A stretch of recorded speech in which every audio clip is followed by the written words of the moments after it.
है मोहम्मद बिन तुगलक।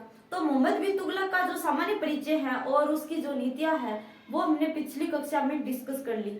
आज हम देखेंगे उसी के बारे में और डिटेल्स। ठीक है, तो कंटिन्यू क्लास को करते हैं।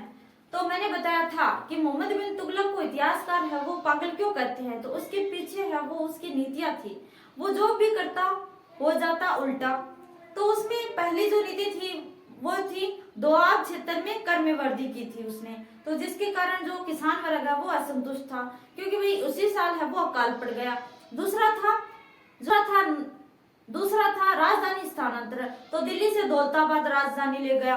और तीसरी थी उसकी जो अमीर कोई नामक एक विभाग की स्थापना की थी उसने, जो कि किसानों को ऋण देता था, लेकिन उससे सही से क्रियान्वयन नहीं कर पाया, जिसके कारण है वो पैसे है वो ऐसे ही भ्रष्टाचार के भेंट चढ़ गए और जो नीति है वो असफल हुई। और आज जो चौथा पॉइंट है वो है सांकेतिक मुद्रा का प्रचलन। तो भाई मुद्रा के क्षेत्र में भी इसने बहुत सारे प्रचलन किए थे। जो मुद्रा चलाई थी वो देखो, आज मुद्रा में कर रहा है ये परिवर्तन। वो कैसे मुद्रा चला रहा है वो देखो। तो भाई मोहम्मद बिन तुगलक है, इतिहासकार कहते हैं कि दक्षिण में गया तो वहां पर इसे काफी सोना मिल गया होगा।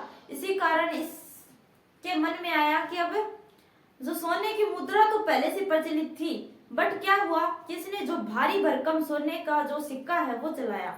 देखो सांकेतिक मुद्रा का प्रचलन। सांकेतिक मुद्रा क्या थी भाई, जो पहले से चली आ रही मुद्रा थी उसमें उसने परिवर्तन कर दिया। यहाँ पर यह है वो भारी भरकम जो सोने और चांदी के है वो सिक्के चलाएगा, ज्यादा वजन वाले।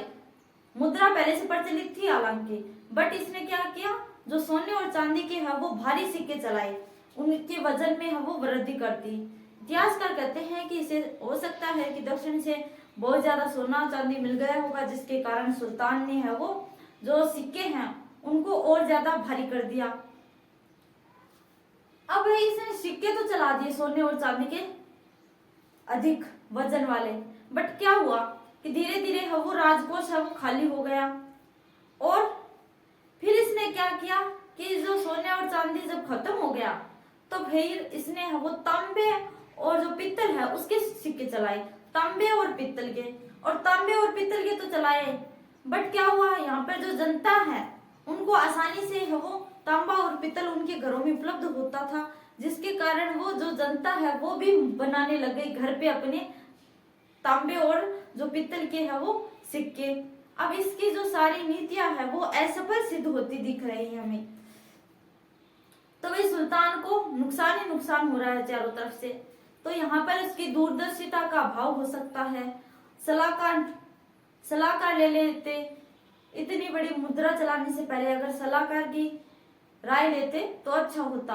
अब जो ये सोने के सिक्के हैं, इतिहासकार कहते हैं कि इस सोने के सिक्के है वो केवल जो अमीर वर्ग था उसके लिए है वो कल्याणकारी सिद्ध हुए, लेकिन जो गरीब वर्ग है उनका कुछ भी भला नहीं हुआ। इसीलिए एक पाश्चात्य इतिहासकार है एडवर्ड थॉमस ने इसे अमीरों का युवराज कहा। अमीरों के युवराज की से संज्ञा दी है, क्योंकि ये वही भारी भरकम वाले सोने के जो सिक्के चला रहा है उससे केवल जो अमीर वर्ग है उसको ही लाभ पहुंचा, जबकि गरीब है वो वंचित रह गए। इसी कारण जो पाश्चात्य इतिहासकार एडवर्ड थॉमस इसे कहते हैं अमीरों का युवराज। ठीक है, अब देखो ये समझ में आया आपको कि इसने है वो पहले चलाए। सोने और चांदी के सिक्के प्रचलित थे, लेकिन भारी भरकम वाले इसने चला दिए। और फिर जो राजकोष खाली होता दिखा तो इसने तांबे और पित्तल के किए। अब तांबे और पित्तल के किए तो जो जनता थी, तांबे और पित्तल उनके घर में भी मिलता था, तो तांबे और पित्तल जो जनता है उसने भी बनाने शुरू कर दिए। तो वही सारी नीतियां है वो असफल सिद्ध होती दिख रही है। अब देखो आर्थिक सलाहकार के अभाव में और दूरदर्शिता के अभाव में। अब देखो एमबीटी की साम्राज्य विस्तार की नीति। तो साम्राज्य विस्तार की मैं बात करूं तो साम्राज्य विस्तार लगभग है वो इसके पिताजी के वक्त हो चुका था, और मंगोलों का आक्रमण का जो भय था वो भी खत्म हो चुका था। सब कुछ है वो अच्छा था, अच्छा खासा चल रहा था। इसे केवल साम्राज्य को है वो आगे लेकर चलना था। तो इसने है वो पर्याप्त साम्राज्य विस्तार था, तो उसने उसको अच्छे से संचालित करने पर बल दिया। ठीक है, अब देखो एमपीटी के शासन काल के दौरान कई क्षेत्रीय विद्रोह भी हुए। ठीक है, क्षेत्रीय विद्रोह है, उसकी सुदृढ़ता की नीति को और अधिक बल मिला। तो इसके काल में भी बहुत सारे है वो कई जो विद्रोह है वो हुए और इसने है वो उनका सफलतापूर्वक दमन भी किया। ऐसा नहीं है कि इसकी नीतियां असफल हुई तो जो साम्राज्य विस्तार है और जो युद्ध है उसमें ये असफल रहा, ऐसा नहीं है। इसने जो युद्ध किए उनमें भी सफलता उनमें प्राप्त की। ठीक है भाई, ऐसा नहीं है कि ये युद्ध भी हारा, युद्ध वगैरह ये सब जीता था। ठीक है, अब देखो एमपीटी के शासन काल के दौरान यानी कि मोहम्मद बिन तुगलक के शासन काल के दौरान कई क्षेत्रीय विद्रोह हुए जिससे उसकी सुदृढ़ता को और अधिक बल मिला। तो अब देखो सबसे पहला जो विद्रोह था वो देखो, उदाहरण के लिए 1700 सबसे पहला जो विद्रोह था वो देखो 1327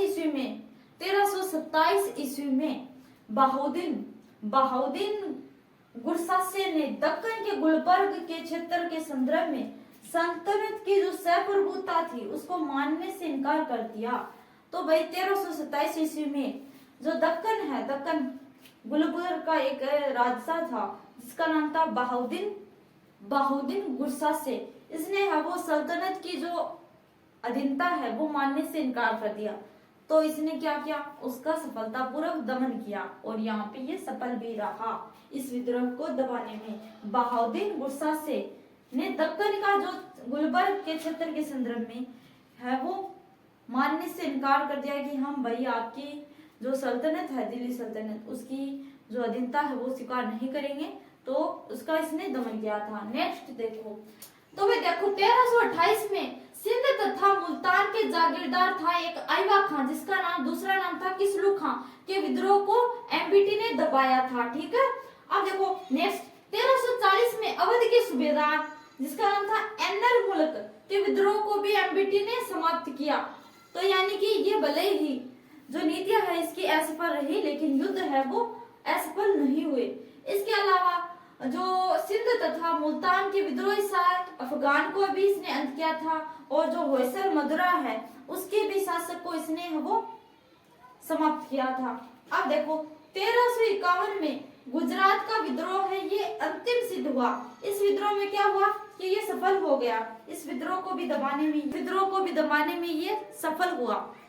गुजरात का एक शासक था जिसका नाम था तारगी और जो कई हिंदू शासक और विदेशी मुस्लिम शासक है वो मिलके जो दिल्ली सल्तनत इसके विद्रोह कर देते हैं।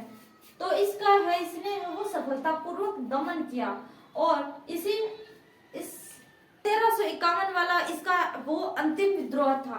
इस विद्रोह के बाद में ये सफल हो गया इस विद्रोह में, उसके बाद में बीमारी के कारण 1351 में इसकी मृत्यु हो जाती है।